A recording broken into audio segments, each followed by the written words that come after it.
What is up, everybody? Welcome to another edition of From the Hill. Very special edition. They're all special. Swag's here. No Prof today. Prof's actually down in South Carolina playing softball. I think he started. What time is it? Like 11:30? Yeah, actually, they're starting pretty soon. My little brother's There you playing. go. Yep. So the little dog is down there. So as we're getting into it, let me introduce my co-host here, the great Scott Dolga. Scotty, say hi to the people. Hello, everyone. How we doing today, Jackie? Scotty, thanks for joining me this morning. Always a pleasure. I'm pleased to have you on. It's going to be a great show. We got a lot to cover. We're pretty much going to cover all football today. We're going to wrap up the college football season, talk about the championship, and of course, championship weekend. Everybody's pumped here in Philly.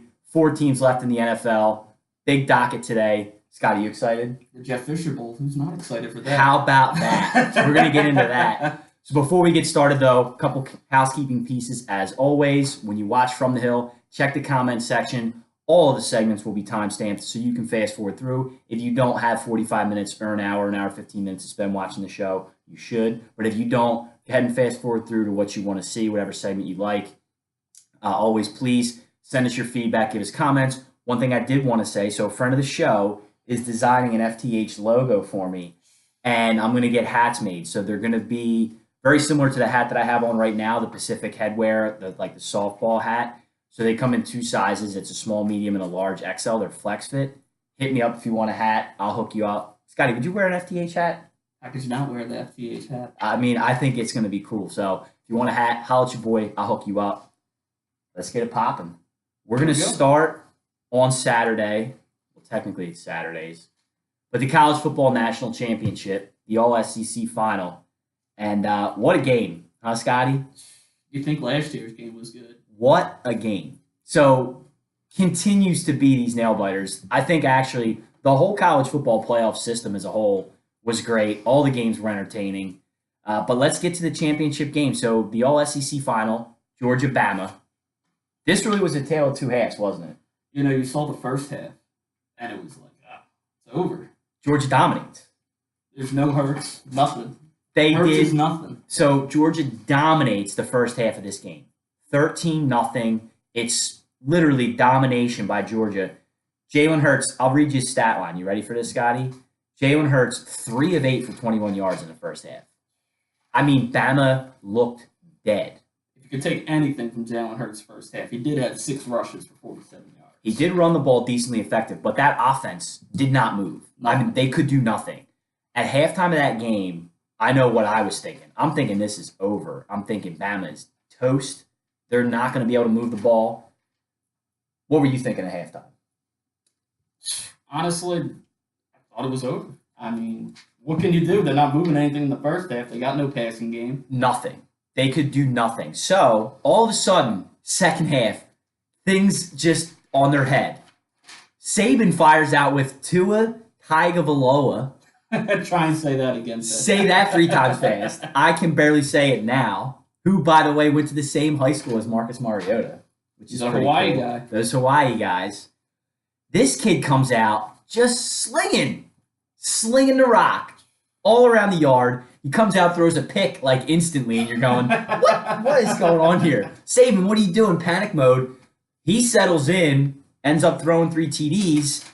And Bama gets the win in overtime, 26-23. Is that the greatest coaching move in the history of college football championships? Well, let me ask you a question here, because that's a good question. I'm going to ask you a question with another question. He walks that thin line, right, by making that move. If they win the game that they do, you ask, is that the greatest coaching move ever? If they lose, do you ask, was that the biggest panic move ever? I actually wrote that down too. I put it down right here. It says panic or genius. That's what it comes down to. You know he's getting roasted. He's getting toast. Jalen Hurts gets you there, right? He's 25-2 in his career.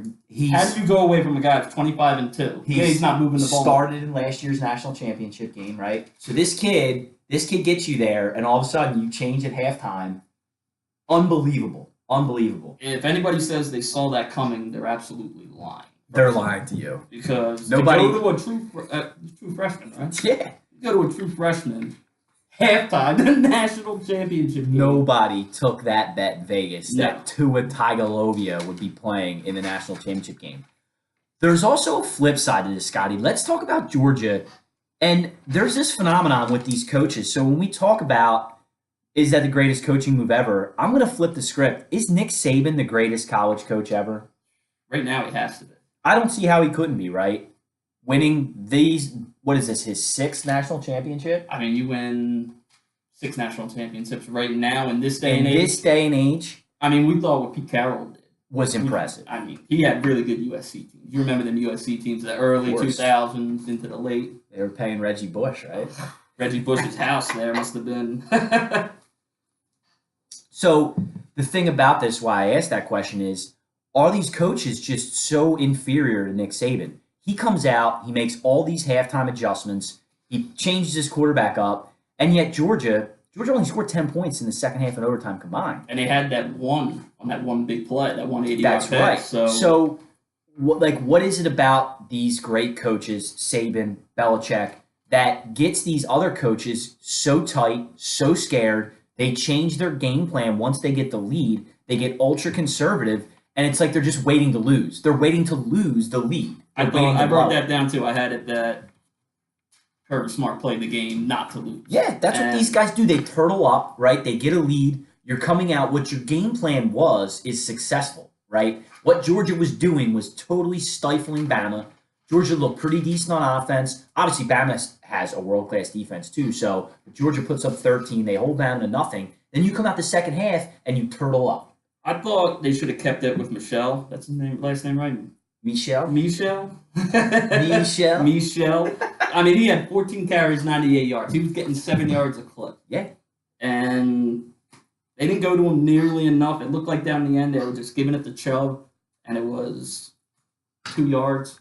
2 yards in a cloud of dust, and then they're punting back. 3 and out and a punt. Punting back to 2. The last two drives that Georgia had right before OT was just horrendous. Pure conservative. Just it lost them the game. Yeah, simple. That's the term. The term that we always coin here is playing to lose. And it shouldn't have even got to overtime. No, it should have lost that game in regulation if he doesn't miss that field goal. Let's talk about the second overtime period. So Georgia gets a field goal. Wait, we're not going to talk about Hot Rod's 51-yarder? That's what we're talking about. So, unbelievable. They come out the first play of OT, Georgia sacks Tua, right? And he lost, 12 yards on the play? So they're coming out second and a mile. And this kid slings it 47 yards on the road. It happened so quick you didn't expect it. Boom. I mean, you take the sack and you're like, oh, what are they going to do Maybe now? They can get to field goal 27. range. Yeah, they got to get back in field goal range guys here. Missed 2 field goals already. Yeah. So it's, get close enough. We got to extend this overtime period, right? And the next play, it's a go route, cover 2. You can't throw deep against cover 2. If you looked away, you missed it. Game's over. Game's over. Unbelievable.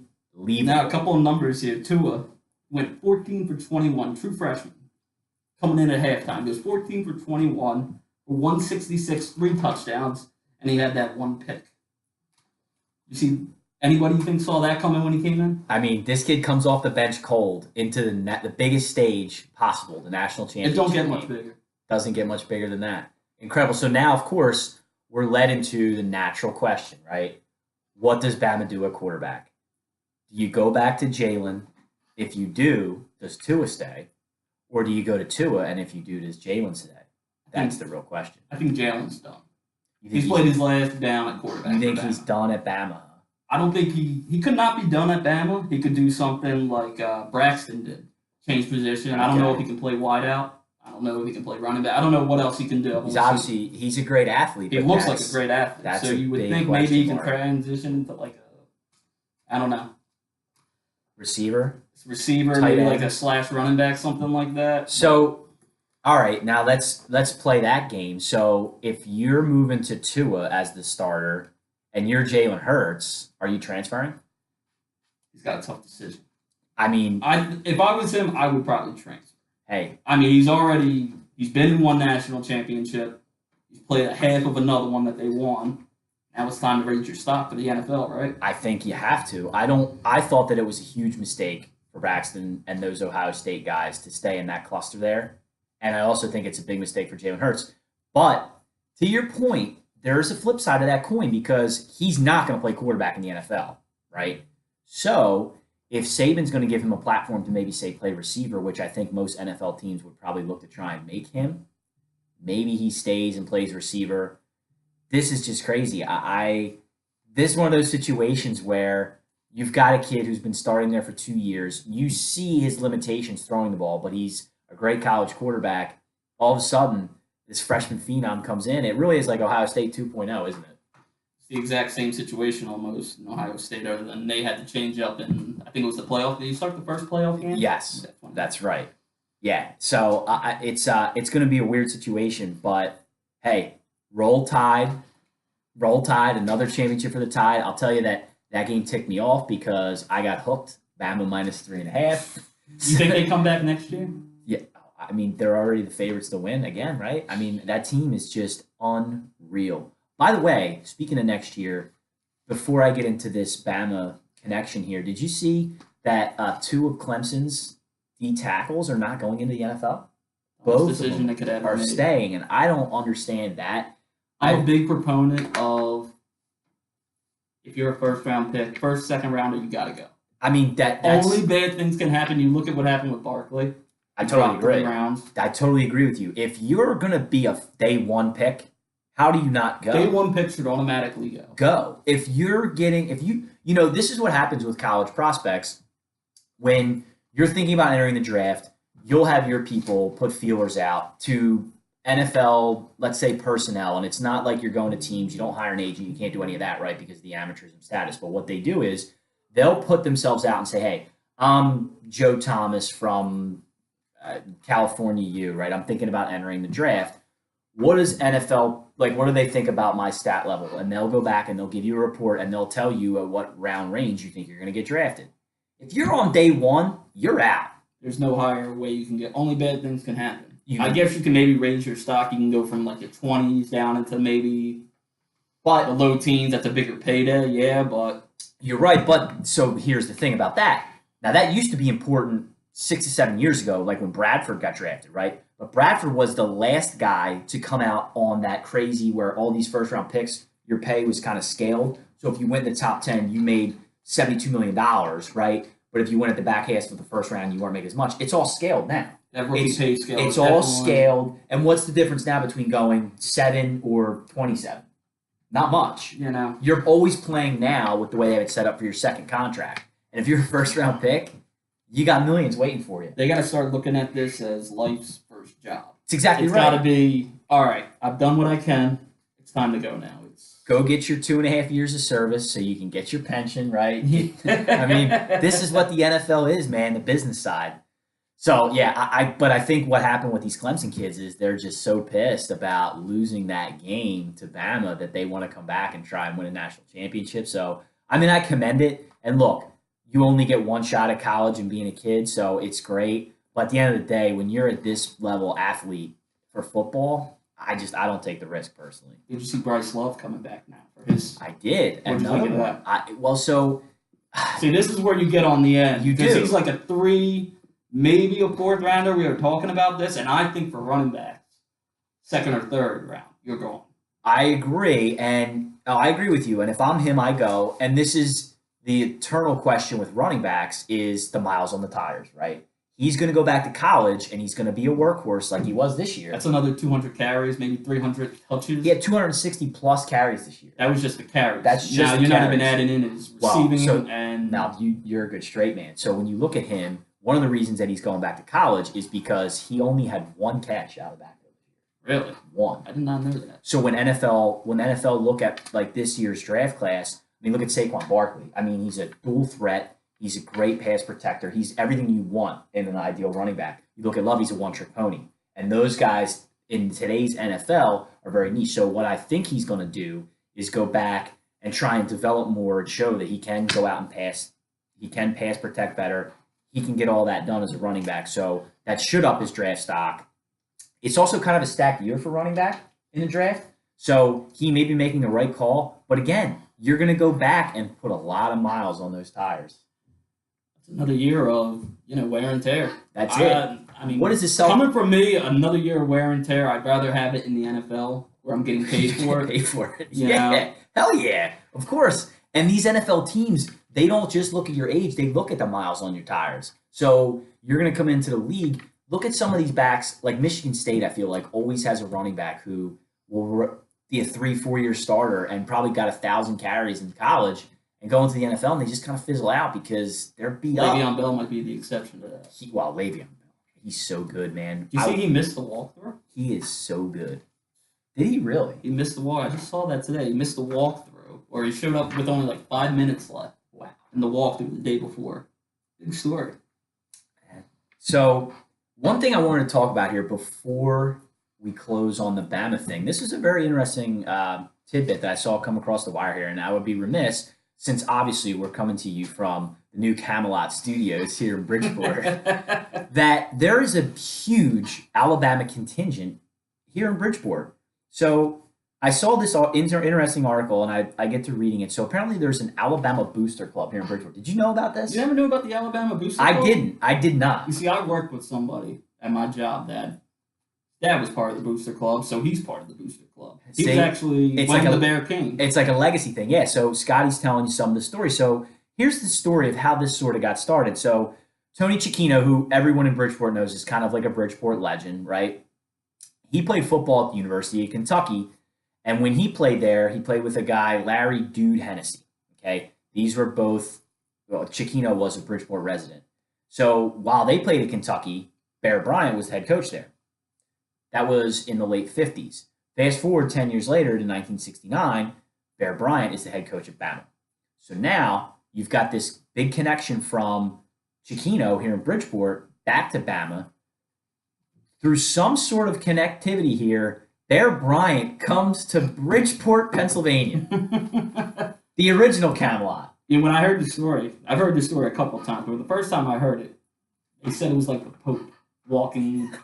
it was like the Pope walking into the Camelot. Yeah. I mean, this is coming from somebody from the Bama Boosters Club. Yeah, he's in the club. But so it was a huge deal. Bear Bryant actually comes to the Camelot. They have a big event for him. And now, because of that, this Bama connection has stayed. I actually saw some of the folks taking pictures putting them on the Bridgeport page on Facebook that they were at the national championship game all Bama'd up. So really crazy connection how something like that, like a friend of a buddy plays at college, you get a coach to come and you've got a lifetime. You've got, 50 plus years of loyalty? You hear people around here and they tell you they're an Alabama fan. You think, they jump on the bandwagon.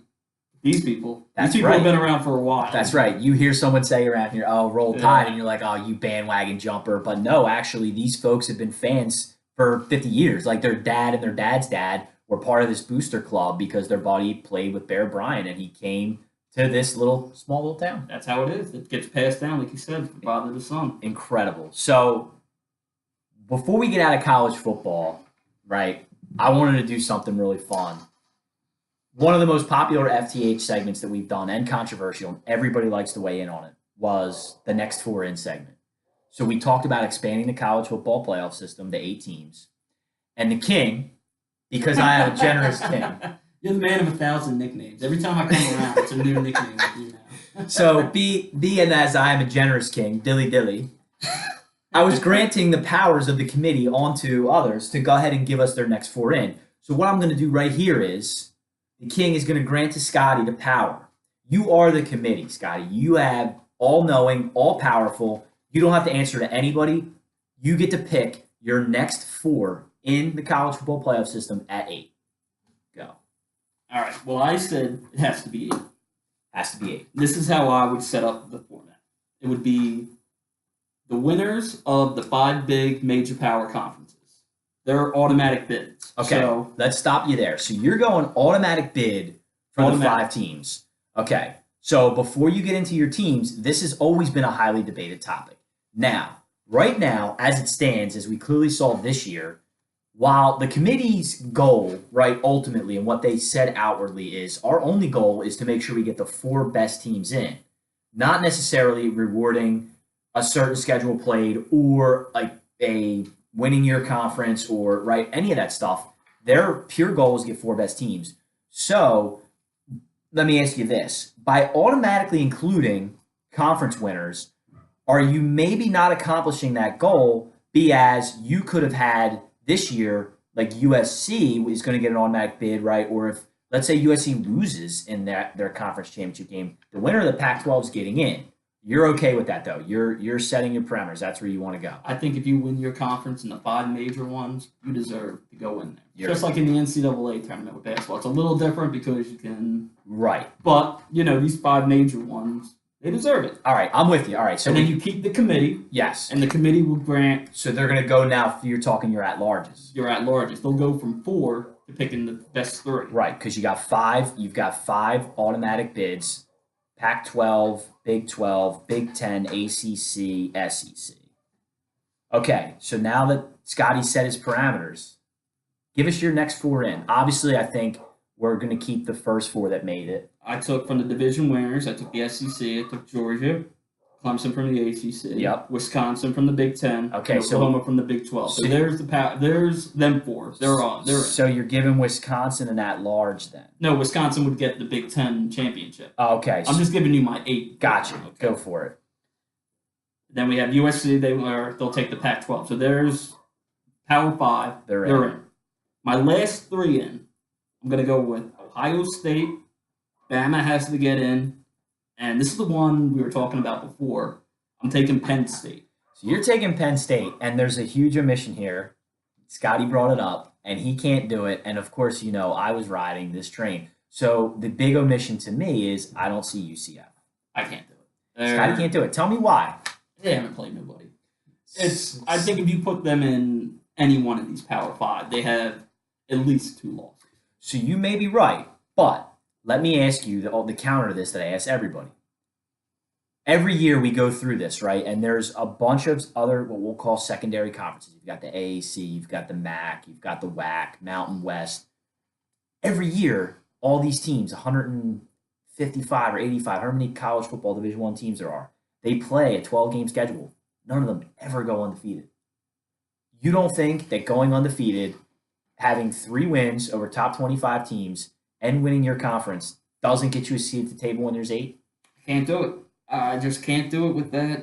I just can't. And So- maybe if they scheduled harder out-of-conference teams, That's where I was going. maybe I can do it. Maybe the first game. So how many of it would it take? So let's say if we flip the script for UCF, let's say they scheduled, let me think of a good team here that maybe they would schedule. Wish I had their schedule. I know. Let's say they scheduled their first out-of-conference game was Ole Miss. Not good enough? That's a start. You're going SEC. I mean, What if it was the U? that's absolutely right there. That's what In-state, they should do. right? They've got a great in-state with If they play Florida, the U or Florida State, State. Florida, if they got to play one of the Florida teams, one of the big 3, and they beat them, put that on their resume this year. Do you think that they're worthy then? Yeah, I think they're in because They if got they that. beat the U. That's what they were a top 10 The team U most of the was- year. yeah. I mean, even if they take down, I don't want to say Florida State this year because they were a 500 team. Right. But at the beginning of the year, you thought Florida State was going to be something. Well, and that's how we talk about the Bama getting in. We talk about how Florida State falling apart actually hurt Bama. But see, here there's always a flip side to this. And let's go back. So you just made a good point. But because every game is so important, let's say if the U scheduled UCF and the UCF beats the U to start the year, then they would have instantly fallen out of the top 10 and probably not gotten back there because they already have that loss on their resume. See, it's a double-edged sword then. Right. Because then these bigger teams, they don't want to schedule Right. something like that because if they do They lose, take a huge risk. they're done. It's all reward for a team like UCF to schedule a Miami or a Florida because if they lose, they're expected to lose and it won't matter. They can still go back and win their conference and they really didn't have a shot at getting into the national championship anyway. But if Florida loses or Miami loses that game, that's their season. They're done losing to a middling conference team like UCF. Yeah. So that's the problem they have with getting these games scheduled. The flip side of that, we talked about this a lot, is, popular take amongst the Prophet and some other FTHers is they don't think Bama had a tough enough schedule because they end up scheduling, like a really small school like a Grambling or something like that, and they play that team and they crush them and it's like a no game. But you have to remember, this is at the end of the day a money grab, a money system. That game that Bama played at like Alcorn State or one of these small schools funded their whole athletic program for the year. And we're not talking about football. We're talking about every single athletic program at that school because Alabama came to town. Yep. That's the money that these teams generate from visiting these small schools. So it's a two-way street. And that's another reason why you don't want a smaller school into that four than what they have right now, just the four, because it's such a money thing. You want the big money schools like Alabama. People want to see Penn State, Ohio State, USC, Stanford, right? That's the draw. People want to see these teams. Okay, I don't hate it. When I look at breaking down your system, it looks like your last one sort of getting in there is Penn State. So how about Auburn? You think that the 3 losses is too much for Auburn? 3 losses is too much. I mean, they beat Georgia and Bama. They did. They beat the final 2. I was talking about this with you, and it was hard for me to put the 3 SEC schools in, but then I ended up putting in 3 Big Ten. Big Ten schools. And it goes back to what I was telling you beforehand. I think that division, that's Big Ten East, is the best division in college football. You got Ohio State. Yeah, so we were just talking about State. this. This division is incredibly stacked. When you look at the Big Ten, yeah, I mean, Michigan State, Michigan, Ohio State, Penn State, all in the same division. That's why I had Ohio State in over Bama. I don't know about for the 4. Right. I had them. They would have been in before Bama. Right. Just because Bama, I thought, had a sloppy schedule. They didn't really play anybody except for Auburn. Well, and they missed Georgia. Right. Yeah. So I still had Bama in because what I did when I did my breakdown, when I looked at these teams, is I weighed everything together equal. And when I looked at 2-loss Ohio State versus 1-loss Bama, I said they're so close in resumes. Ohio State got the conference championship, Bama didn't. So I'm going back and forth, and I said, all right, let me go to the eye test and the neutral field test. If I put Alabama and Ohio State at a neutral field right now, set the line. And I had Bama at like a 5-6 point favorite. So that kind of flipped it in. Like Bama, to me, passes the eye test. They look like the better team. They felt like the better team. And look, they ended up winning a national championship. I was telling people this before when we would talk about who our 4 were before this. I would say Alabama's the best team in college football. But I can't put them in just because of who they played. Right, and there's a big difference. And we talk about this all the time. There's a big difference between being the best and deserving to be in, right? That's the scale that you walk with this system. The Iowa game is what hurt. The Iowa game's what killed Ohio State because you can't lose that game in that manner. Do you think if they just lose by like a last-second field goal, or do you think if it's a close game, you think they get it? 100%. The committee would tell you that actually doesn't matter, but the fact of the matter is we all know that it really does matter. Yeah, you're getting blown out by an unranked Iowa team. Yes. I mean, even though it was in Iowa, you just can't have it. Nope. All right, so there you have it. I still want to hear everybody's feedback about their next 4 in, and it's always a good debate. Do you have UCF in? Do you have 3 Big Ten or 3 SEC? Who gets that last spot? Auburn, Penn State, right? It's a great conversation. You could probably there's probably another like 2 or 3 teams you could probably put in there. Oh, absolutely. All right, so we're going to move to the NFL. I'm going to switch hats here, Scotty. I don't often do like the crazy homer. Obviously, you can see my Eagles poster behind me, the great Westchester U-Ram. I don't often do the big homer, but listen, the Eagles are in the NFC Championship game, so we are eagled up. If I'd have told you they lose Peters, Sproles, Wentz, just those 3, you think they're what do you think? They're nowhere near. Absolutely not. Absolutely not. So let's do it. NFL Championship weekend. Let's talk about the divisional round, Scotty. So we'll start in the NFC. We're at the Eagles. Eagles in the Foles take down the Falcons. Probably one of the greatest Eagles playoff games I've ever seen. Completely shut down the Falcons' offense. High-powered offense. It gave them 10 points. Yeah. Oh, yeah. Gave them 10 points. Oh, yeah. Actually, you could probably say gave them 7. They still had to drive a little bit for to get the field. But that opening fumble, that really swung the momentum. The Eagles lose everything about the game. They lose the turnover battle. I got a great stat for you with that turnover battle. Yeah, their special teams are horrible. Go for it. Hit me with it.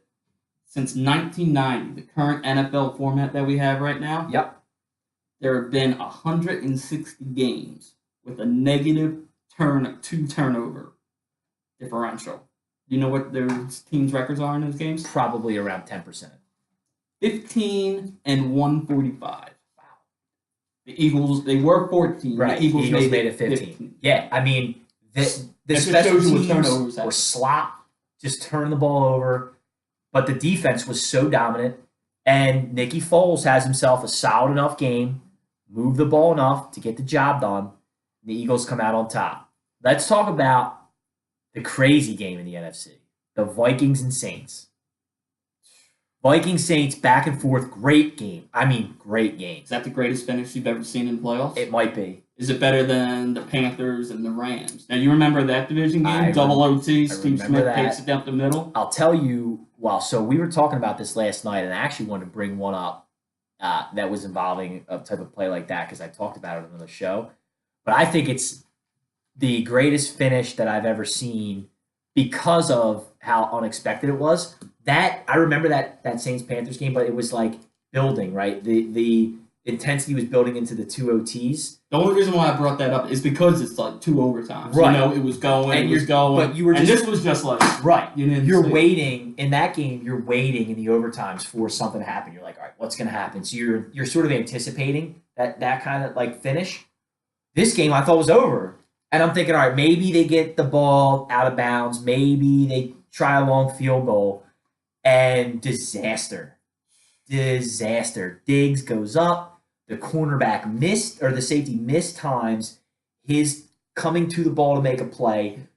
Closes his eyes, rolls underneath the Diggs. Diggs goes over him. In the process, he takes out his cornerback. Diggs has got free run to the end zone, no time on the clock. He said in the interview afterwards, he didn't want to play the ball because he was scared of pass interference. Yep. So what he wanted to do was undercut him. And hopefully he just went down in bounds. And game's over. Crazy. So Minnesota miracles their way in, and that leads us up to a Minnesota Eagles final. Minnesota traveling here to Philly, the late game on Sunday.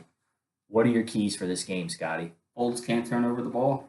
If Foles can just manage the game like he did last game, the defense plays the way they do.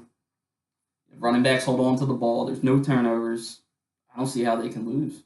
Yeah, so I agree with you. I think the Eagles have got a ball control, right? They need to be able to run the ball as effectively as they did last week. And their defense, Fletcher Cox was a man amongst boys. He dominated. No, he dominated that game. Malcolm Jenkins was everywhere. If their defense plays the way it does, I really do see the Vikings having a hard time scoring against our defense. I'll tell you what I think is going to be a really big factor, and that's special teams. If they're calling for the defensive thing, that's going to be, I think, field position. That's key. Well, but, the Eagles Barner breaks a big play, they go. And the Eagles need to clean up special teams because they were all over the place last week. The flip side of that, though, is Minnesota has the best defense in the NFL, rank-wise. They're 8th on the road. The question is, can the Eagles do enough on offense? Or can the Vikings D stifle us too much? Because Foles is going to have to, at some point, when they start stacking the box, he's going to have to make a play. He's going to have to throw the ball more than 3 or 4 yards down the field. Yes, because they're going to stack the box, and they're going to say, Ajayi, Blunt, Ertz, we're not letting you guys beat us. And it's going to be Foles, Jeffrey, Smith, Aguilar. Can you guys get it done? Can they stretch the field? It's going to come down to Doug Peterson. Who'd have thought we'd be saying that? Dougie Pig. I mean, I'm eating a lot of crow because I was not a Doug Peterson guy.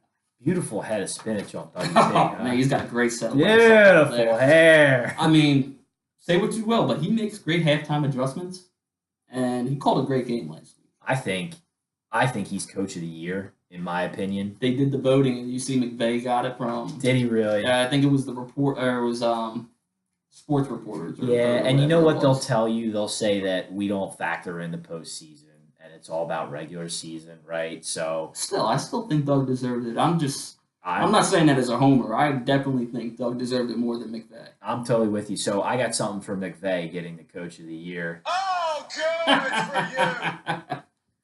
Quick question, real quick, though. Go for it. Does Jeff Fisher deserve any credit for the Case Keenum Nick Foles Bowl? I think the credit that he deserves is that he was such an awful offensive coach his last 3 years. Brutal. In what was St. Louis, now L.A. with the Rams, that these guys were so bad there that they get out, and now they're both on teams where they can actually thrive.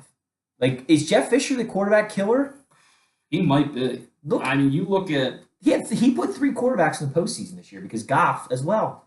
And they were all horrendous underneath of him. Absolutely horrendous. Goff looked like, I mean, it's tough to judge a quarterback after 1 year, True. but he looked like he was just. He looked like he didn't belong in the NFL. No, he looked like, Wentz. If you compare Wentz's rookie year to Goff's rookie year, you could see something in Wentz. You could see like, all right, that's right. Once he starts moving, it's gonna get going. You could see the talent. You could see the throws. He was making rookie mistakes, right? Which is fine. You need that. You need to understand what throws you can't make, when you can't make them. That's part of the rookie process. Goff just looked like a fish out of water. Like he couldn't even be playing.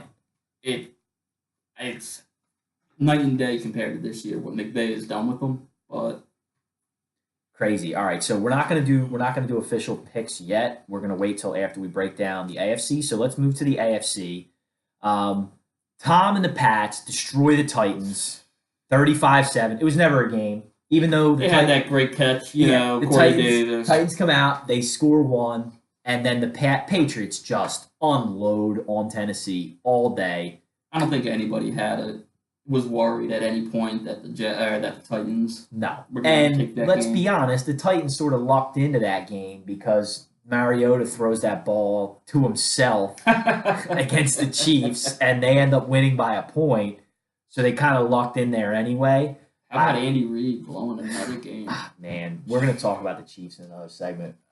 Poor Andy. Man, we love Andy here in Philly. Well, some of us do. I love Andy. Do you love Andy?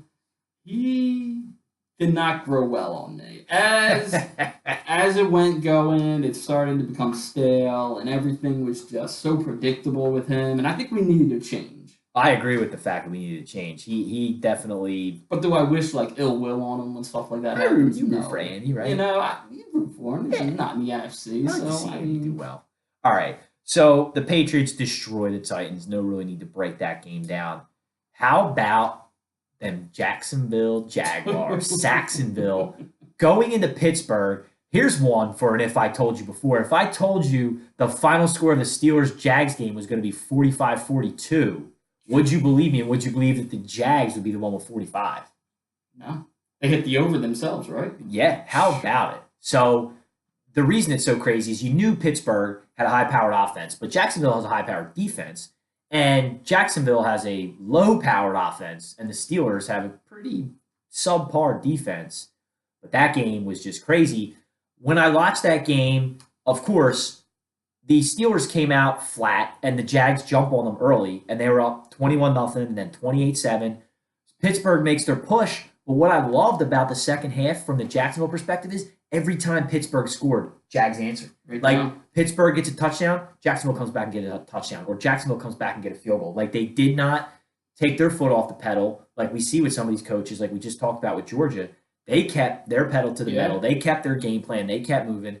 And Lenny Fournette, man, he really had a game. I mean, everybody got kind of a little worried down there in Jacksonville when he limped off. Yeah. The second quarter. I mean, he was having a game. Doesn't he always seem to get nicked up but not nicked up? Like he kind of gets hurt in the game but then doesn't. It's kind of like the shady effect. I feel like LaShawn McCoy does that. Yeah. He'll have an ankle injury where he's writhing in pain, the helmet's off. The next play he's out breaking the ball for 30. Yeah, you're right. That is the shady effect. Yeah. He does that all the time. So the big controversy in this game is Pittsburgh onside kicks before the 2-minute warning with 2 timeouts, and it was a horrible 2:18 left in the game for 2 timeouts. Horribly just executed one of the worst play. Onside kicks in Didn't it hit one of the Steelers? I don't even think it went 10 yards, and it hit. It hits a guy. It's a horrible play, and it ends up giving Jacksonville just field position enough to get a field goal because Pittsburgh ends up coming back late and scoring with no time on the clock, but that essentially ended the game. So the question is, playing Monday morning quarterback, in that situation, do you kick it deep? I mean, it's a tough call I get what he's thinking at that moment in time. You got the momentum. Why not right then and there? Sure. Defense hasn't really been stopping them, but in the second half, they had clamped down. Absolutely. So, it's a coin flip. I mean, knowing that the onside kick was only going to go 7 yards now. You say... In hindsight, you say, no way, because the execution I would have kicked it deep. You got your 2 timeouts. You got the 2-minute warning.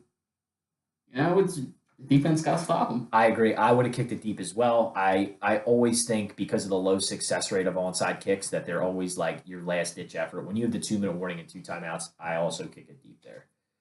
So that sets it up for a Jacksonville at New England AFC Championship game. The boat versus the goat. The boat, Blake Bortles versus the goat, Tom.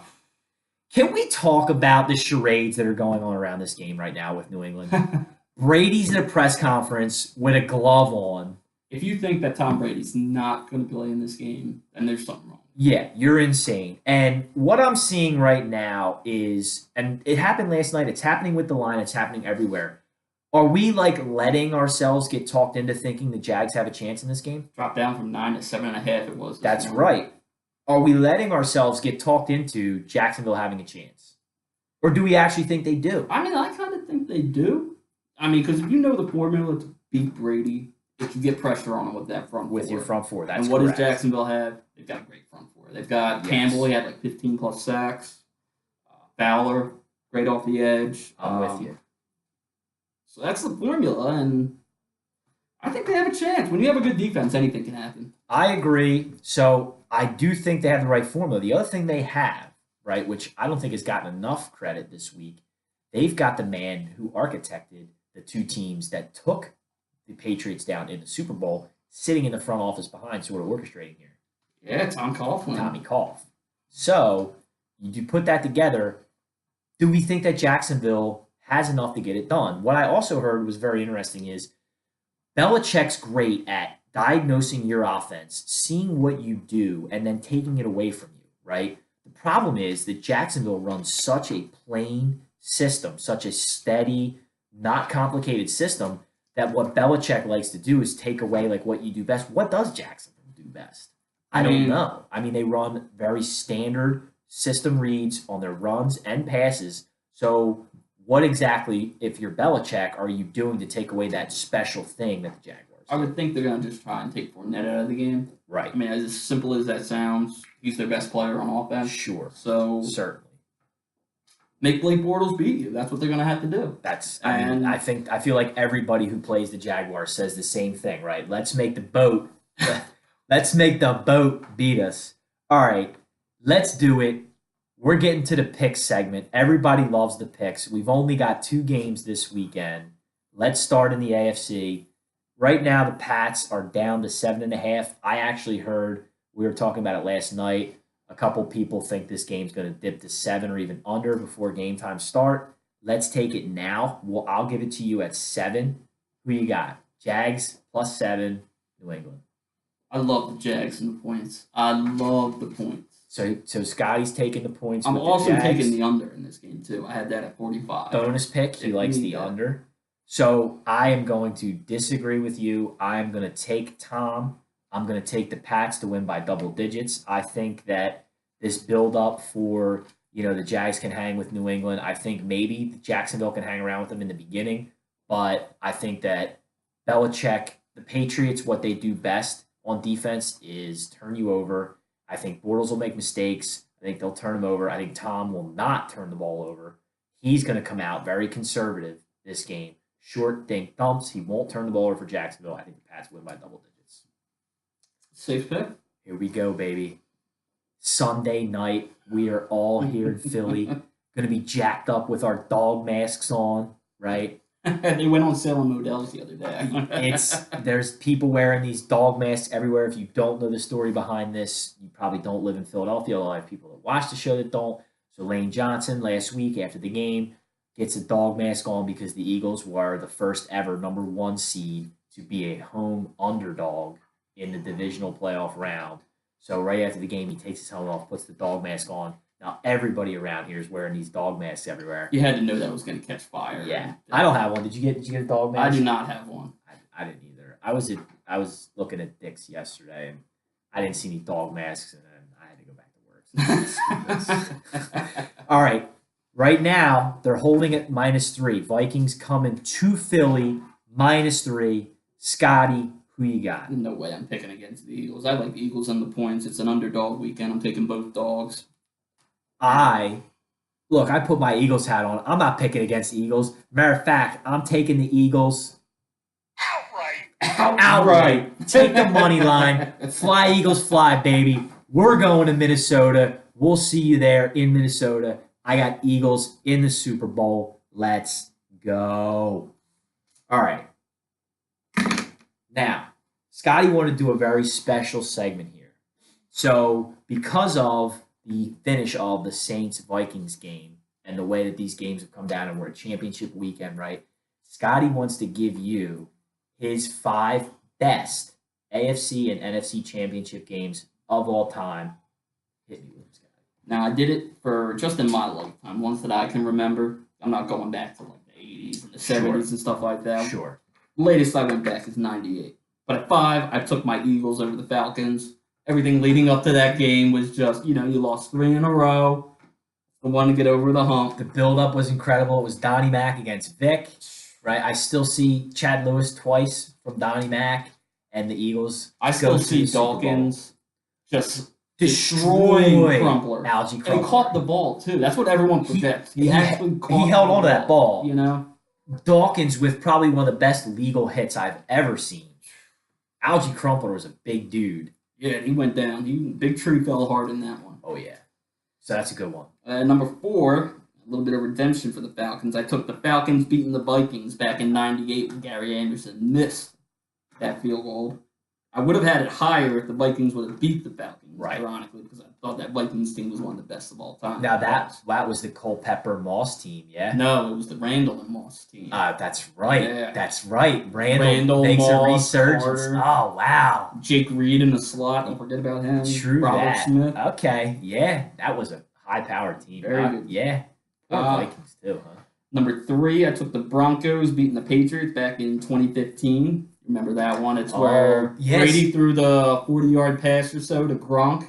You know what's so funny about that game, Scotty? So I actually I got a notification on my Facebook feed. So remember, when I was living with Chris, he's a huge Peyton Manning fan. So he sort of became a Broncos fan because...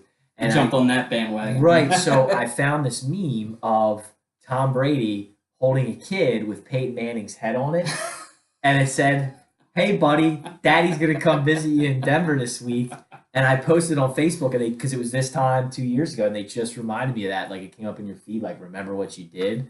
But, Denver pulls it out. That was a great game. They went down all the way. They scored that touchdown. It's a 2-point conversion. Sure. That was Defense a great comes game. up strong. Oh, all right. I like this list. Scotty's got some good ones. It's a good one so far. Number 2, I took the Saints beating the Vikings in 2009. It's Brett Favre.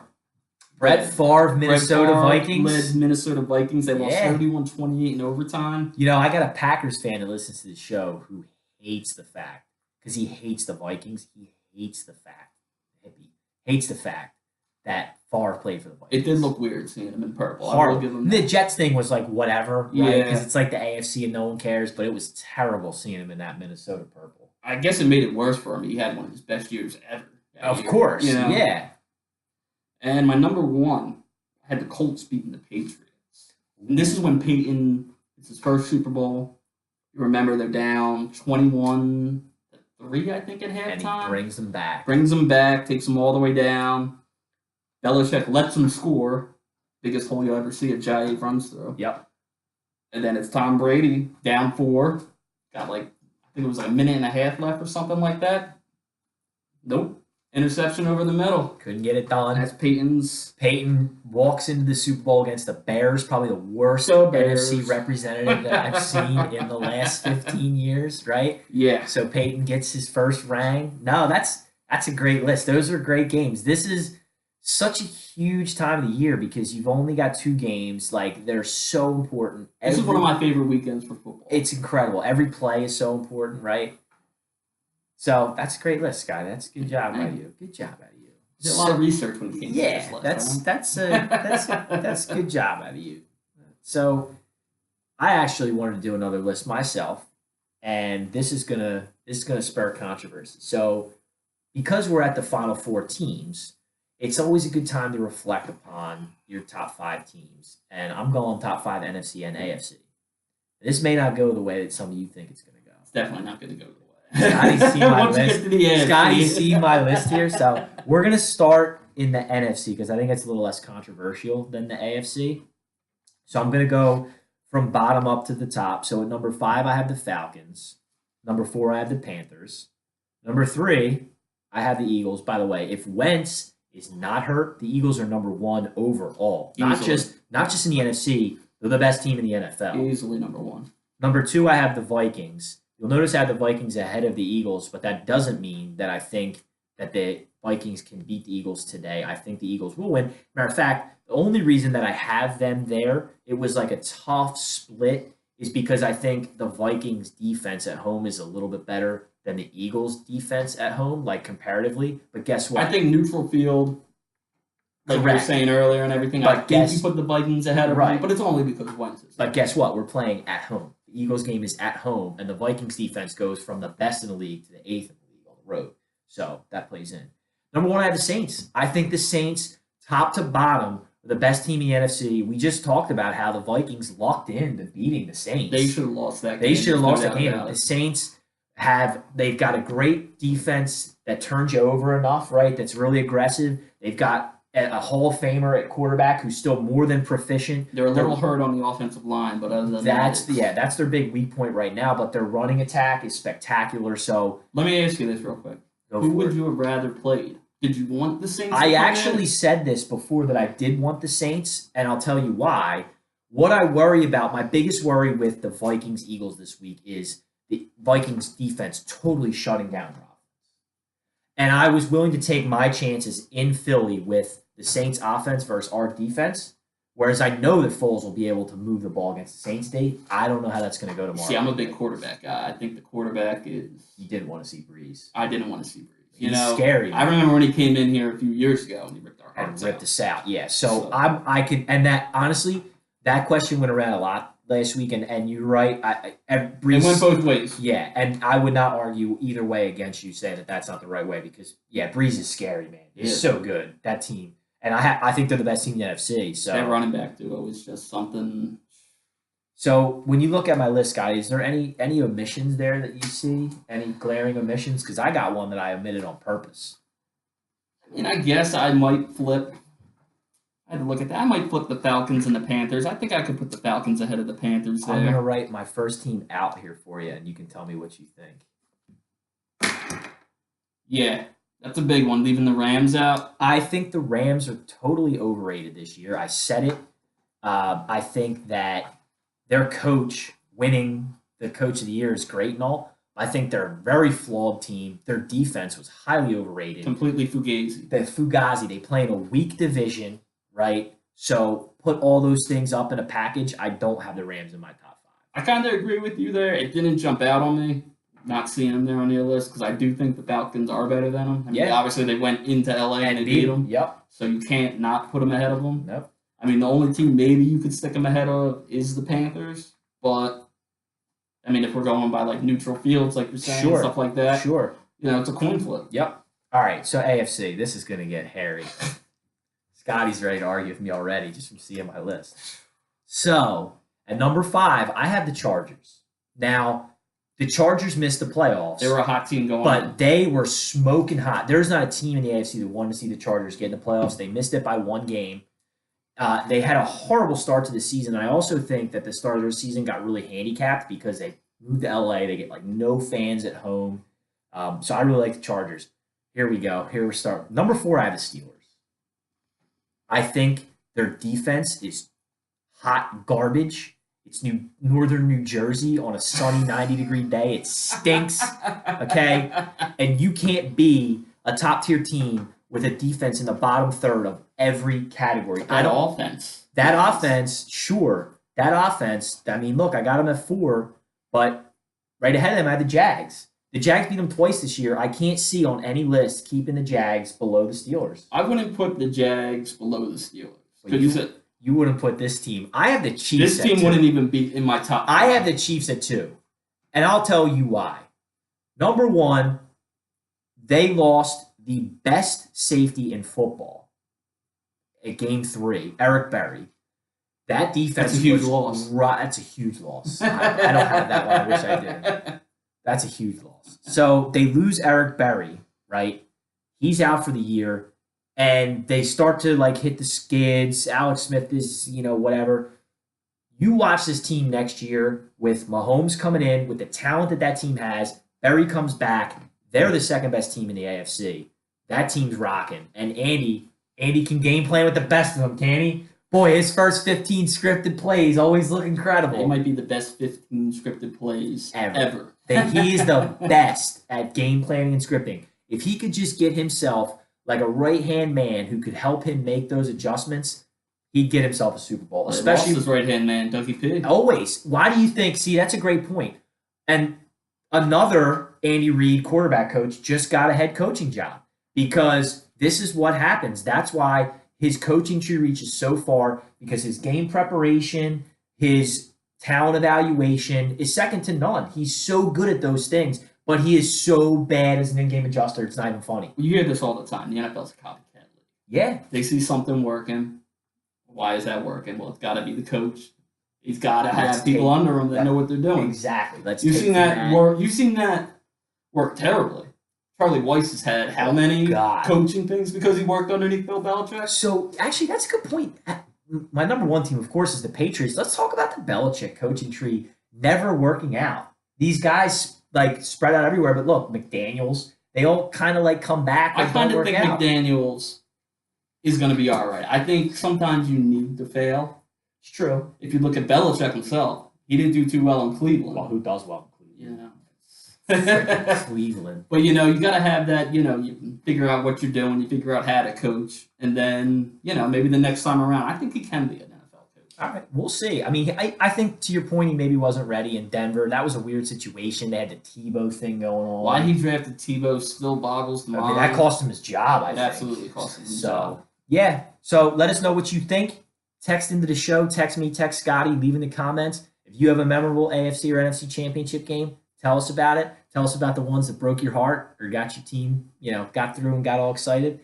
Also, tell me what you think about my list. I know Scotty hates the Chiefs at 2, and he would have if the Steelers. If anybody else puts the Chiefs at 2, then you got to get them on this show. He would have the Steelers a lot higher, but I'm so hating their offense or their defense. And I don't even think I have the Chiefs on my top 5. By the way, can we talk about how all they want to do is like fire their offensive coordinator? They threw up 42 on the Jags, and that's not the reason they lost. I think Todd Haley, people want Todd Haley's job. They just dropped a 42 burger on probably the second best defense in the NFL, but they gave up 45.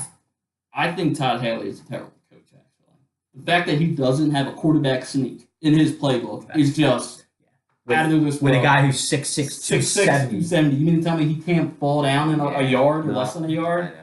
See, we'll keep going on these takes now for like hours. We got to wrap it up. Scotty, I'm so thankful that you joined me today. Always a pleasure. It's the big time right here. Big time. We'll have you back again. Scotty wanted to get into some NBA talk. I said, you know what? Let's just do football, because once we're done with football, we're going to jump into the draft talk. We're going to do NBA talk, college basketball heating up. I could talk NBA all day with you. Right? So we're going to do it. Scotty, thanks for having you on. That's it for FTH. Swags